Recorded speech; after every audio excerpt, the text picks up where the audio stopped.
Fully vaccinated people are cleared by the CDC to go maskless in nearly any situation, while local restrictions could stay in effect for now. As companies rebound from the pandemic, many could soon return to working from the office. What that could look like in a post-pandemic world. San Diego's whale watching companies say they've seen new trends during the pandemic, good and bad. The Positively San Diego way, they are working to save our oceans and the creatures that call them home. ABC 10 News at 6 starts now. It's the biggest sign yet the U.S. is making strides in the fight against COVID. The Center for Disease Control says fully vaccinated Americans no longer need face coverings in nearly any situation. Good evening. I'm Kimberly Hunt. And I'm Steve Atkinson. It is welcome news for so many, but our ABC 10 News reporter John Horn explains why local restrictions may not lift as fast. I remember very well. It was the day before Valentine's Day. Michelle Malico is one of the nearly 1.3 million San Diegans fully vaccinated against COVID-19. He's now noticing a change in the people that come through his Pacific Beach restaurant, the French Gourmet. Most of the people that I meet nowadays, they are not afraid to hand me their hand, to shake a hand. I mean, it felt really good. Those handshakes symbolic of the return to normalcy now within reach for fully vaccinated San Diegans. On Thursday, the CDC announced it is easing its guidelines for those who've received their shots against coronavirus.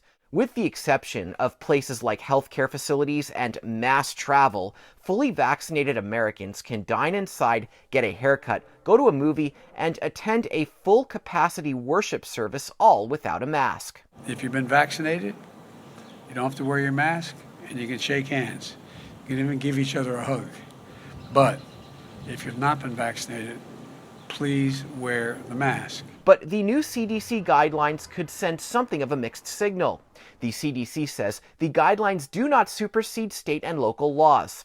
In California, Governor Newsom said this week that he would lift the mask mandate June 15th, so the current restrictions still stand. President Biden cautioned that despite the new guidelines, COVID is still taking the lives of too many Americans. He set a goal of 70% of adults started on vaccinations by July 4th. John Horn, ABC 10 News. Now, in a statement, a spokesman for the county said, quote, the county will, as always, follow California Department of Public Health and CDC guidance. Let's get back to normal. Get vaccinated. Tonight at 7, we speak to a local infectious disease specialist who explains why COVID concerns do remain despite vaccine effectiveness. And here are the latest coronavirus numbers for our county. There were just under 200 new cases today. That's only accounting for about 1% of all tests given yesterday. And for the fourth time in the last 5 days, the county says there were 0 virus-related deaths. As we start to come out of the pandemic, some industries are finding themselves in a better position than others. They've been able to capitalize on remote work and make the best of a situation that was anything but ideal. And now the question is, what will work look like moving forward? ABC 10 News reporter Adam Rakusin looks at whether remote work is here to stay and what the office could look like if employees return. Choosing to make a job change during a global pandemic wouldn't have seemed like a smart thing to do. But for Jaya Prakash, it's turned into one of the better job-related decisions she's made. I know it was not the best time, but I thought, okay, let's give it a try because we are remote and I have better time now to learn and grow. Jaya took a job with Lytix, a fleet compliance and management solutions company based in San Diego. Jaya lives in San Francisco. She onboarded remotely and is still working that way, managing her team of 7. I haven't met them in person, but we have constant Zoom meetings. We are continuing to grow and continuing to hire. Jessica Serrano is the vice president of talent for the company. They added 92 employees in 2020. We are still working remotely, and we don't have any plans of going back to the office until fourth quarter this year. For many industries, remote work will continue. We also see areas like project management and sales, accounting and finance, customer service and marketing are some of the ones that have really strong remote work numbers for long-term remote jobs. Bree Reynolds is a career development manager at FlexJobs. Their job search website specializes in remote and flexible types of jobs. We are starting to see things, some of which you might guess, things like manufacturing, food services, retail, where they had large remote components over the last year. They're starting to go back more fully into office or work settings. Just last week, one of the biggest banks in the world, JP Chase, told employees that buildings will be open to all employees on May 17th, subject to a 50% building occupancy limit.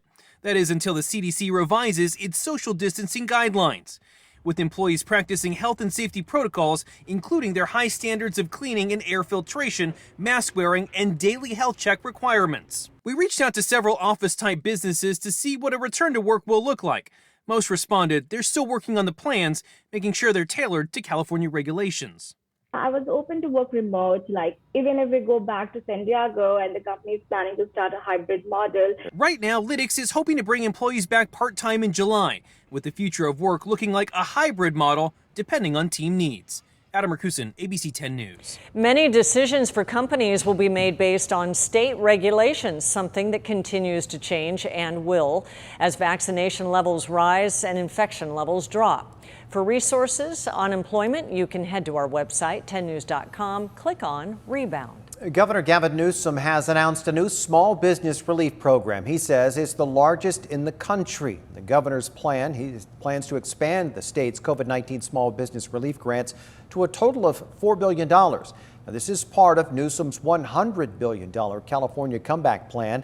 Those grants are in addition to a $6 billion tax cut for California businesses hit hardest by the pandemic.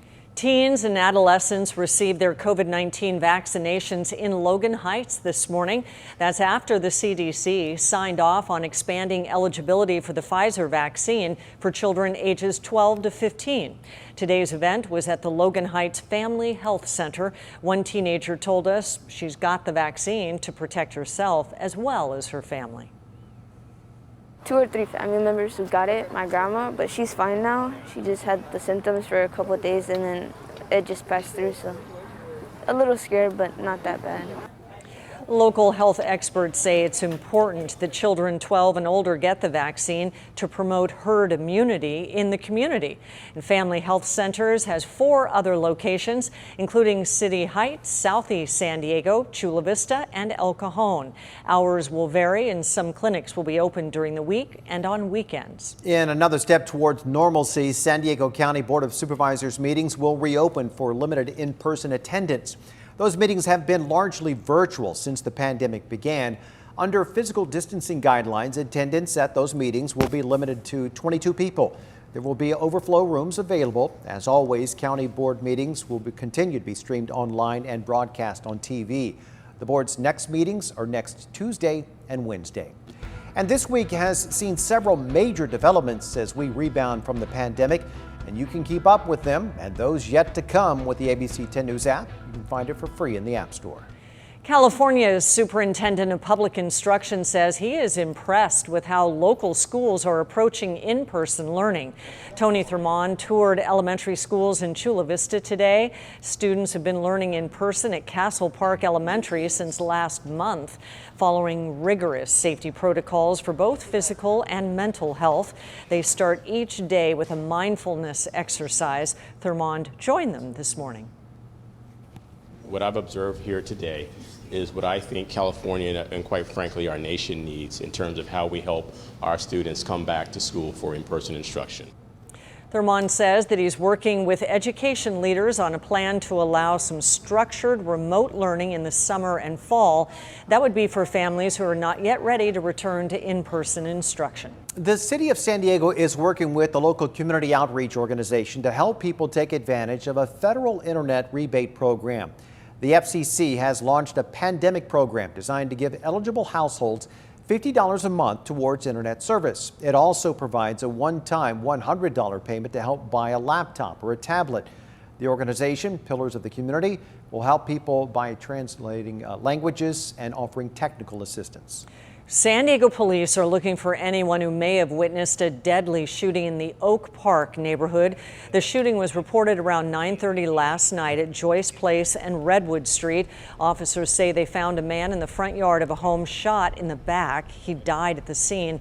Police have not identified him. Investigators say they don't have a description of the shooter at this time, but they believe the person drove away in a white Nissan.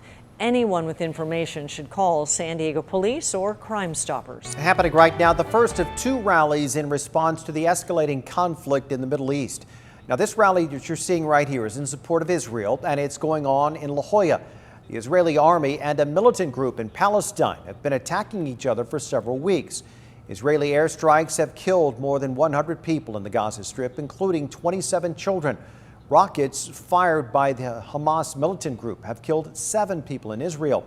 The latest tensions started escalating just about a month ago when Israelis blocked some Palestinian gatherings at the beginning of Ramadan.